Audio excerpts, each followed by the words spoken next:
नमस्कार। नूतन दीक्षित की कहानियां चैनल पर आपका स्वागत है। मैं नूतन दीक्षित आज सुना रही हूँ मुंशी प्रेमचंद की लिखी कहानी वासना की कड़ियां। बहादुर भाग्यशाली काशिम मुल्तान की लड़ाई जीतकर घमंड के नशे से चूर चला आता था। शाम हो गई थी। लश्कर के लोग आरामगाह की तलाश में नजरें दौड़ाते थे, लेकिन कासिम को अपने नामदार मालिक की खिदमत में पहुंचने का शौक उड़ाए लिए जाता था। उन तैयारियों का ख्याल करके जो उसके स्वागत के लिए दिल्ली में की गई थी, उसका दिलो दिमाग उमंगों से भरपूर हो रहा था। सड़कें बंधनवारों और झंडियों से सजी होंगी। चौराहों पर नौबत खाने पर अपना सुहाना राग पाएंगे। जो ही मैं सरे शहर के अंदर दाखिल होऊंगा, शहर में शोर मच जाएगा। तोपें अगवानी के लिए जोर शोर से अपनी आवाजें बुलंद करेंगी। हवेलियों के झरोखे पर शहर की चांद जैसी सुंदर स्त्रियां आंखें गड़ाकर मुझे देखेंगी और मुझ पर फूलों की बारिश करेंगी। जड़ाऊ होदों पर दरबार के लोग मेरी आगवानी को आएंगे।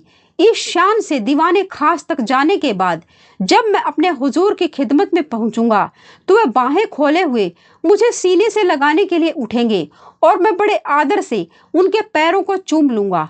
आह, वह शुभ घड़ी कब आएगी। कासिम मतवाला हो गया। उसने अपने चाव की बेसुधी में घोड़े को एड़ लगाई। काशिम लश्कर के पीछे था। घोड़ा एड़ लगाते ही आगे बढ़ा। कैदियों का झुंड पीछे छूट गया। घायल सिपाहियों की डोलियां पीछे छूटी। सवारों का दस्ता पीछे रहा। सवारों के आगे मुल्तान के राजा की बेगमों और उन्हीं में शहजादियों की पनसें और सुखपाल थे।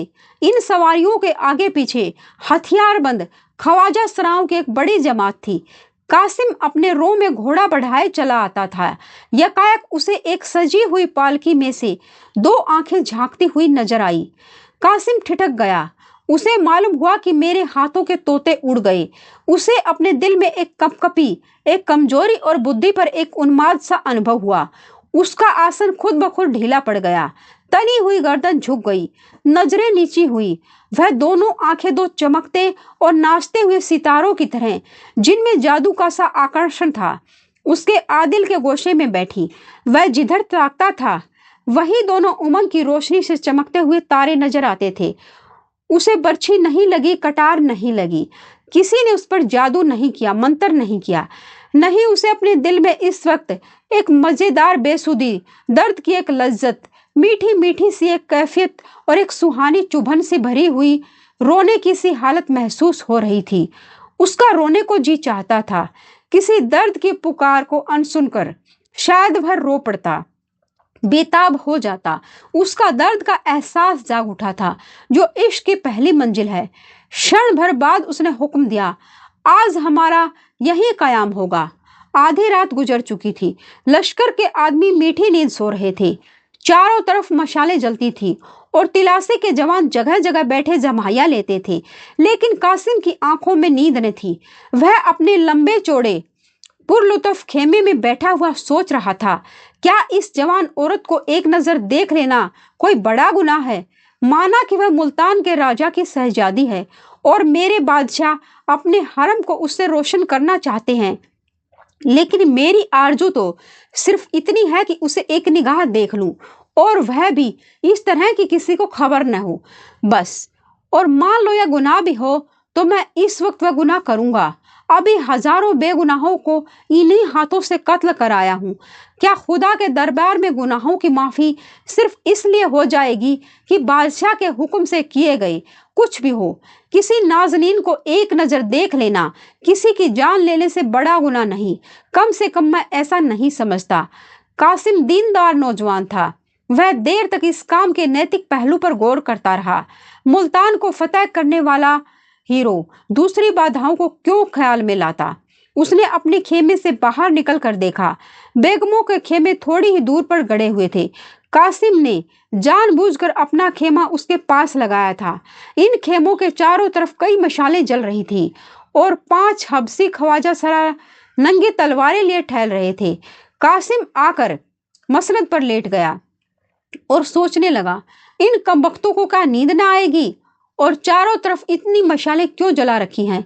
इनका गुल होना जरूरी है। इसलिए पुकारा, मसरूर हुजूर फरमाइए, मशाले बुझा दो, मुझे नींद नहीं आती। हुजूर रात अंधेरी है। हाँ, जैसे हुजूर की मर्जी। ख्वाजा सरा चला गया और एक पल में सब के सब मशालें गुल हो गई। अंधेरा छा गया। थोड़ी देर में एक औरत शहजादी के खेमे से निकलकर पूछा, मशरूम सरकार पूछती हैं कि यह मसाले क्यों बुझा दी गई?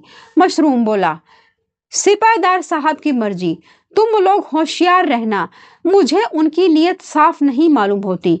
कासिम उत्सुकता से व्यग्र होकर कभी लेटता था, कभी उठ बैठता था, कभी टहलने लगता था, बार बार दरवाजे पर आकर देखता, लेकिन पांचों ख्वाजा सरा देवों की तरह खड़े नजर आते। कासिम को इस वक्त यही धुन थी कि शहजादी का दर्शन क्यों कर हो। अंजाम की फिक्र, बदनामी का डर और शाही गुस्से का खतरा उस पुरजोर ख्वाहिश के नीचे दब गया था। घड़ियाल ने 1 बजाया। कासिम यूं चौंक पड़ा, गोया कोई अनहोनी बात हो गई। जैसे कचहरी में बैठा हुआ कोई फरियाद अपने नाम की पुकार सुनकर चौंक पड़ता है। ओहो, 3 घंटों में सुबह हो जाएगी, खेमे उखड़ जाएंगे, लश्कर चूक कर चल देगा। वक्त तंग है, अब देर करने की, हिचकिचाने की गुंजाइश नहीं। कल दिल्ली पहुंच जाएंगे, आरमाल दिल में क्यों रह जाएं। किसी तरह इन हरामखोर ख्वाजा सराओं को चकमा देना चाहिए। उसने बाहर निकलकर आवाज दी, मसरूर, हुजूर फरमाइए, होशियार हो न। हुजूर पलक तक नहीं झपकी। नींद तो आती ही होगी, कैसी ठंडी हवा चल रही है। जब हुजूर ही ने अभी तक आराम नहीं फरमाया तो गुलामों को क्यों कर नींद आती। मैं तुम्हें कुछ तकलीफ देना चाहता हूँ, कहिए। तुम्हारे साथ 5 आदमी हैं, उन्हें लेकर जरा एक बार लश्कर का चक्कर लगा आओ। देखो लोग क्या कर रहे हैं। अक्सर सिपाही रात को जुआ खेलते हैं, बाज आसपास के इलाकों में जाकर खरमफस्ती करते हैं। जरा होशियारी से काम करना। मसरूर, मगर यहाँ मैदान खाली हो जाएगा। कासिम, मैं तुम्हारे आने तक खबरदार रहूंगा। मसरूर, जो मर्जी हुजूर। कासिम, मैंने तुम्हें मौतबर समझकर यह खिदमत सुपुर्द की है, इसका मुआवजा इंशाअल्लाह तुम्हें साकर से आता होगा। मसरूम ने दबी जबान से कहा, बंदा आपकी यह चालें समझता है, इंशाअल्लाह सरकार से आपको भी इसका इनाम मिलेगा। और तब जोर से बोला, आपकी बड़ी मेहरबानी है। एक लम्हे में 5 ख्वाजा सरा लश्कर की तरफ चले। कासिम ने उन्हें जाते देखा। मैदान साफ हो गया, अब वह बेधड़क खेमे में जा सकता था। लेकिन अब कासिम को मालूम हुआ कि अंदर जाना इतना आसान नहीं जितना वह समझा था। गुनाह का पहलू उसकी नजर से ओझल हो गया था। अब सिर्फ जाहिरी मुश्किलों पर निगाह थी। कासिम दबे पांव शहजादी के खेमे के पास आया। हालांकि दबे पांव आने की जरूरत न थी। उस सन्नाटे में वह दौड़ता हुआ चलता तो भी किसी को खबर न होती। उसने खेमे से कान लगाकर सुना, किसी की आहट न मिली। इत्मीनान हो गया। तब उसने कमर से चाकू निकाला और कांपते हुए हाथों से खेमे की 2-3 रस्सियां काट डाली। अंदर जाने का रास्ता निकल आया। उसने अंदर की तरफ झांका। एक दीपक जल रहा था। 2 बांदियां फर्श पर लेटी हुई थी। शहजादी एक मखमली गद्दे पर सो रही थी। कासिम की हिम्मत बढ़ी। वह सरक कर अंदर चला गया और दबे पांव शहजादी के करीब जाकर उसके दिल फरेब हुस्न का अमृत पीने लगा। उसे अब यह भय न था जो खेमे में आते वक्त हुआ था। उसने जरूरत पड़ने पर अपने भागने की राह सोच ली थी। कासिम 1 मिनट तक मूर्त की तरह खड़ा शहजादी को देखता रहा। काली काली लटें खुलकर उसके गालों को छिपाए हुए थी। गोया काले काले अक्षरों में एक चमकता हुआ शायराना ख्याल छिपा था। मिट्टी की इस दुनिया में यह मजा, यह घुलावट, वह दीप्ति कहाँ। कासिम की आंखें इस दृश्य के नशे में चूर हो गई। उसके दिल पर एक उमंग बढ़ाने वाला उन्माद सा छा गया जो नतीजों से नहीं डरता। उत्कंठा ने इच्छा का रूप धारण किया। उत्कंठा में अधीरता थी, आवेश, इच्छा में एक उन्माद और पीड़ा का आनंद। उसके दिल में इस सुंदरी के पैरों पर सर मलने की, उसके सामने रोने की, उसके कदमों पर जान दे देने की, प्रेम का निवेदन करने की, अपने गम का बयान करने की लहर सी उठी। वह वासना के भंवर में पड़ गया। कासिम आध घंटे तक उस रूप की रानी के पैरों के पास सर झुकाए सोचता रहा कि उसे कैसे जगाऊं। जो ही वह करवट बदलती वह डर के मारे थरथरा जाता। वह बहादुरी जिसने मुल्तान को जीता था उसका साथ छोड़े देती थी। एकाएक कासिम की निगाह एक सुनहरे गुलाब पोश पर पड़ी जो करीब ही एक चौकी पर रखा हुआ था। उसने गुलाब पोश उठा लिया और खड़ा सोचता रहा कि शहजादी को जगाऊं या ना जगाऊं। सोने की डली पड़ी थी, देखकर हम उसको उठाने में आगा पीछा करते हैं, वही इस वक्त उसे हो रहा था। आखिरकार उसने कलेजा मजबूत करके शहजादी के कांतिमान मुखमंडल पर गुलाब के कई छींटे दिए। दीपक मोतियों की लड़ी से सज उठा। शहजादी ने चौंक कर आंखें खोली और कासिम को सामने खड़ा देखकर फौरन मुंह पर नगाब खींच लिया और धीरे से बोली, मसरूर। कासिम ने कहा, मसरूर तो यहाँ नहीं है, लेकिन मुझे अपना एक अदना जाबाज खादिम समझिए। जो इस वक्त होगा उसकी तामील में बाल बराबर उजर न होगा। शहजादी ने नकाब और खींच लिया और खेमे के कोने में जाकर खड़ी हो गई। कासिम को अपनी वाक शक्ति का आज पहली बार अनुभव हुआ। वह बहुत कम बोलने वाला और गंभीर आदमी था। अपने हृदय के भावों को प्रकट करने में उसे हमेशा झिझक होती थी, लेकिन इस वक्त शब्द बारिश की बूंदों की तरह उसकी जबान पर आने लगे। गहरे पानी के बहाव में एक दर्द का स्वर पैदा हो जाता है। बोला, मैं जानता हूं कि मेरी यह गुस्ताखी आपकी नाजुक तबीयत पर नागवार गुजरी है। हुजूर इसकी जो सजा मुनासिब समझे उसके लिए सर झुका हुआ है। आह, मैं ही वह बदनसीब काले दिल का इंसान हूं जिसने आपके बुजुर्ग बाप और प्यारे भाइयों के खून से अपना दामन नापाक किया है। मेरे ही हाथों मुल्तान के हजारों जवान मारे गए, सल्तनत तबाह हो गई, शाही खानदान पर मुसीबत आई और आपको यह शाह दिन देखना पड़ा। लेकिन इस वक्त आपका यह मुजरिम आपके सामने हाथ बांधे हाजिर है। आपके एक इशारे पर आपके कदमों पर न्यौछावर हो जाएगा। उसकी नापाक जिंदगी से दुनिया पाक हो जाएगी।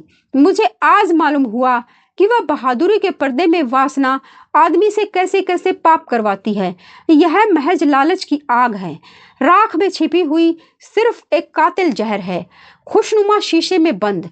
काश मेरी आंखें फैले खुली होती तो एक नामवार शाही खानदान यूं खाक में न मिल जाता, पर इस मोहब्बत की शमा ने जो कल शाम को मेरे सीने में रोशन हुई, इस अंधेरे कोने को रोशनी से भर दिया। यह उन रूहानी जज्बात का फैज है जो कल मेरे दिल में जाग उठे, जिन्होंने मुझे लालच की कैद से आजाद कर दिया। इसके बाद कासिम ने अपनी बेकरारी और दर्दे दिल और वियोग की पीड़ा का बहुत ही करुण शब्दों में वर्णन किया, यहाँ तक कि उसके शब्दों का भंडार खत्म हो गया। अपना हाल कह सुनाने की लालसा पूरी हो गई, लेकिन वह वासना बंदी वहां से हिला नहीं। उसकी आरजुओं ने एक कदम और आगे बढ़ाया। मेरी इस राम कहानी का हासिल क्या? अगर सिर्फ दर्दे दिल ही सुनाना था तो किसी तस्वीर को सुना सकता था। वह तस्वीर इससे ज्यादा ध्यान से और खामोशी से मेरे गम की दास्तान सुनती। काश मैं भी इस रूप की रानी की मीठी आवाज सुनता, वह भी मुझसे कुछ अपने दिल का हाल कहती। मुझे मालूम होता कि मेरे इस दर्द के किस्से का उसके दिल पर क्या असर हुआ। काश मुझे मालूम होता कि जिस आग में मैं फूंका जा रहा हूँ, कुछ उसकी आंच उधर भी पहुंचती है या नहीं। कौन जाने यह सच हो कि मोहब्बत पहले माशूक के दिल में पैदा होती है। ऐसा न होता तो वह सब्र को तोड़ने वाली निगाह मुझ पर पड़ती ही क्यों। आह, इस हुस्न की देवी की बातों में कितना लुत्फ आएगा। बुलबुल को गाना सुन सकता, उसकी आवाज कितनी दिलकश होगी, कितनी पाकीजा, कितनी नूरानी, अमृत में डूबी हुई। और जो कहीं वह भी मुझसे प्यार करती हो तो फिर मुझसे ज्यादा खुश नसीब दुनिया में और कौन होगा। इस ख्याल से कासिम का दिल उछलने लगा। रगों में एक हरकत सी मालूम हुई। इसके बावजूद कि बांदियों के जग जाने और मसरूर की वापसी का धड़का लगा हुआ था, आपसी बातचीत की इच्छा ने उसे अधीर कर दिया। बोला, हुस्न की मलका, यह जख्मी दिल आपकी इनायत की नजर की मुस्तहक है। कुड़ उसके हाल पर रहम न कीजिएगा। शहजादी ने नकाब की ओट से उसकी तरफ ताका और बोली, जो खुद रहम का मुस्तहक हो वह दूसरों के साथ क्या रहम कर सकता है। कैद में तड़पते हुए पंछी से जिसके न बोल हैं न पर हैं, गाने की उम्मीद रखना बेकार है। मैं जानती हूँ कि कल शाम को दिल्ली के जालिम बादशाह के सामने बांदियों की तरह हाथ बांधे खड़ी होंगी। मेरी इज्जत मेरे रुतबे और मेरी शान का दारोमदार खानदानी इज्जत पर नहीं बल्कि मेरी सूरत पर होगा। नसीब का हक पूरा हो जाएगा कौन ऐसा आदमी है जो इस जिंदगी की आरजू रखेगा? आह, मुल्तान की शहजादी आज एक जालिम चालबाज पापी आदमी की वासना का शिकार बनने पर मजबूर है। जाइए, मुझे मेरे हाल पर छोड़ दीजिए। मैं बदनसीब हूँ, ऐसा न हो कि मेरे साथ आपको भी शाही गुस्से का शिकार बनना पड़े। दिल में कितनी ही बातें हैं, मगर क्यों कहूँ क्या हासिल। इस भेद का भेद बना रहना ही अच्छा है। आप में सच्ची बहादुरी और खुददारी है। आप दुनिया में अपना नाम पैदा करेंगे, बड़े बड़े काम करेंगे। खुदा आपके इरादों में बरकत दे। यही इस आफत की मारी हुई औरत की दुआ है। मैं सच्चे दिल से कहती हूँ कि मुझे आपसे कोई शिकायत नहीं। आज मुझे मालूम हुआ कि मोहब्बत बैर से कितनी पाक होती है। वह उस दामन में मुंह छिपाने से भी परहेज नहीं करती जो उसके आजिजों के खून से लिथड़ा हुआ हो। आह, यह कमबख्त दिल उबला पड़ता है। आपने कान बंद कर लीजिए।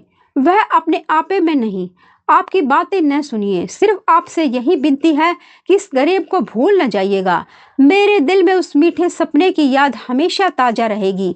हरम की कैद में यही सपना दिल को तस्कीन देता रहेगा। इस सपने को तोड़िए मत। आप खुदा के वास्ते यहाँ से जाइए। ऐसा न हो कि मसरूर आ जाए। वह एक जालिम है।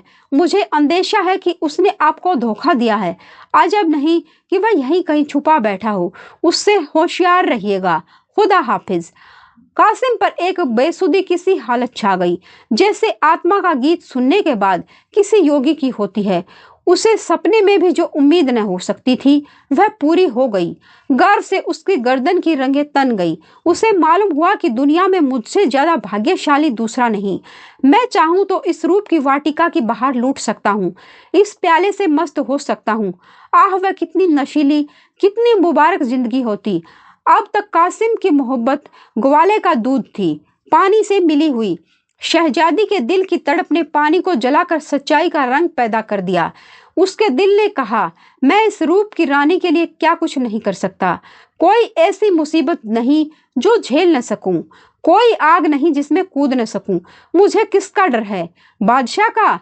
मैं बादशाह का गुलाम नहीं, उसके सामने हाथ फैलाने वाला नहीं, उसका मोहताज नहीं। मेरे जौहर की हर एक दरबार में कद्र हो सकती है। मैं आज इस गुलामी की जंजीर को तोड़ डालूंगा और उस देश में जा बसूंगा जहां बादशाह के फरिश्ते भी पर नहीं मार सकते। हुस्न की नेमत पाकर अब मुझे और किसी चीज की इच्छा नहीं। अब अपनी आरजुओं का क्यों गला घोटूं, कामनाओं को क्यों निराश का ग्रास बनने दूं। उसने उन्माद की सी स्थिति में कमर से तलवार निकाली और जोश के साथ बोला, जब तक मेरे बाजुओं में दम है कोई आपकी तरफ आंख उठाकर देख भी नहीं सकता, चाहे वह दिल्ली का बादशाह ही क्यों न हो। मैं दिल्ली के कूचे और बाजार में खून की नदी बहा दूंगा, सल्तनत की जड़ें हिला दूंगा, शाही तख्त को उलट पलट कर रख दूंगा और कुछ न कर सूंगा तो मर मिटूंगा, पर अपनी आंखों से आपकी यह जिल्लत न देखूंगा। शहजादी आहिस्ता आहिस्ता उसके करीब आई और बोली, मुझे आप पर पूरा भरोसा है, लेकिन आपको मेरी खातिर से जब्त और शब्द करना होगा। आपके लिए मैं मलहरा की तकलीफें और जुल्म सब सह लूंगी। आपकी मोहब्बत ही मेरी जिंदगी का सहारा होगी। यह यकीन कि आप मुझे अपनी लोंडी समझते हैं मुझे हमेशा संभालता रहेगा। कौन जाने तकदीर हमें फिर मिलाए। कासिम ने अकड़ कर कहा, आप दिल्ली जाए ही क्यों? हम सुबह होते होते भरतपुर पहुंच सकते हैं। शहजादी, मगर हिंदुस्तान के बाहर तो नहीं जा सकते। दिल्ली की आंख का कांटा बनकर मुमकिन है हम जंगलों और वीरानों में जिंदगी के दिन काटे, पर चैन नसीब न होगा। असलियत की तरफ से आंखें बंद न कीजिए। खुदा ने आपको बहादुरी दी है, पर तेगे इस पर हानि भी तो पहाड़ से टकरा कर चूर हो जाएगी। कासिम का जोश कुछ धीमा हुआ। भ्रम का पर्दा नजरों से हट गया। कल्पना की दुनिया में बढ़ बढ़ बातें करना आदमी का गुण है। कासिम को अपनी बेबसी साफ दिखाई पड़ने लगी। बेशक मेरी यह लंतरानियां मजाक की चीज हैं। दिल्ली के शाह के मुकाबले में मेरी क्या हस्ती है। उनका एक इशारा मेरी हस्ती को मिटा सकता है। हसरत भरे लहजे में बोला, मान लीजिए हमको जंगलों और वीरानों में ही जिंदगी के दिन काटने पड़े तो क्या? मोहब्बत करने वाले अंधेरे कोने में भी चमन की सैर का लुत्फ उठाते हैं। मोहब्बत में वह फकीरों और दरवेशों जैसा अलगाव है जो दुनिया की नेमतों की तरफ आंख उठाकर भी नहीं देखता। शहजादी, मगर मुझसे यह कब मुमकिन है कि अपनी भलाई के लिए आपको इन खतरों में डालूं? मैं शाहिद दिल्ली के जुल्मों की कहानियां सुन चुकी हूँ, उन्हें याद करके रोंगटे खड़े हो जाते हैं। खुदा वह दिन न लाए कि मेरी वजह से आपका बाल भी बांका हो। आपकी लड़ाइयों के चर्चे, आपकी खैरियत की खबरें उस कैद में मुझको तस्कीन और ताकत देंगी। मैं मुसीबतें झेलूंगी और हंस हंस कर आग में जलूंगी और माथे पर बल न आने दूंगी। हाँ, मैं शाहिद दिल्ली के दिल को अपना बनाऊंगी, सिर्फ आपकी खातिर से, ताकि आपके लिए मौका पड़ने पर दो चार अच्छी बातें कह सकूं। लेकिन कासिम अब भी वहां से न हिला।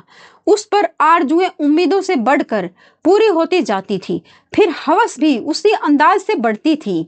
उसने सोचा, अगर हमारी मोहब्बत की बहार सिर्फ कुछ लम्हों की मेहमान है, तो फिर उन मुबारकबाद लम्हों को आगे की चिंता से क्यों बेजार करूं? अगर तकदीर में इस हुस्न की नेमत को पाना नहीं लिखा है, तो इस मौके को हाथ से क्यों जाने दूं? कौन जाने फिर मुलाकात हो या न हो, यह मोहब्बत रहे या न रहे। बोला शहजादी, अगर आपके यही आखिरी फैसला है तो मेरे लिए सिवाय हसरत और मायूसी के और क्या चारा है? दुख होगा, कुढ़ूंगा, पर सब्र करूंगा। अब एकदम के लिए यहाँ आकर मेरे पहलू में बैठ जाइए, ताकि इस बेकरार दिल को तस्कीन हो जाए। आइए, एक लम्हे के लिए भूल जाएं कि जुदाई की घड़ी हमारे सर पर खड़ी है।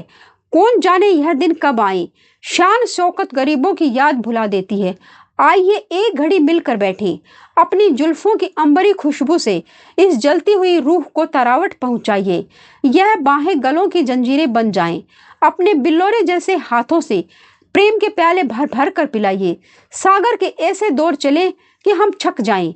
दिलों पर सुरूर को ऐसा गाढ़ा रंग चढ़े जिस पर जुदाई की तुर्शियों का असर न हो। वह रंगीन शराब पिलाइए जो इस झुलसी हुई आरजुओं की खेती को सींच दे और यह रूह की प्यास हमेशा के लिए बुझ जाए। मय अगवानी के दौर चलने लगे। शहजादी की बिल्लौरी हथेली में सुर्ख शराब का प्याला ऐसा मालूम होता था जैसे पानी की बिल्लौरी सतह पर कमल का फूल खिला हो। कासिम दिनों दुनिया से बेखबर प्याले पर प्याले चढ़ाता जाता था, जैसे कोई डाकू लूट के माल पर टूटा हुआ हो। यहाँ तक उसकी आंखें लाल हो गई, गर्दन झुक गई, पी पी कर मदहोश हो गया। शहजादी की तरफ वासना भरी आंखों से ताकता हुआ बाहें खोले, बढ़ा की घड़ियाल ने 4 बजाए और कूच के डंके की दिल छेद देने वाली आवाजें कानों में आई। बाहें खुली की खुली रह गई। लौंडिया उठ बैठी, शहजादी उठ खड़ी हुई और बदनसीब कासिम दिल की आरजुएं खेमे से लिए बाहर निकला, जैसे तकदीर के फौलादी पंजे ने उसे ढकेल कर बाहर निकाल दिया हो। जब अपने खेमे में आया दिल आरजुओं से भरा हुआ था। कुछ देर के बाद आरजुओं ने हवस का रूप भरा। अब वह बाहर निकला तो दिल हसरतों से पामाला था।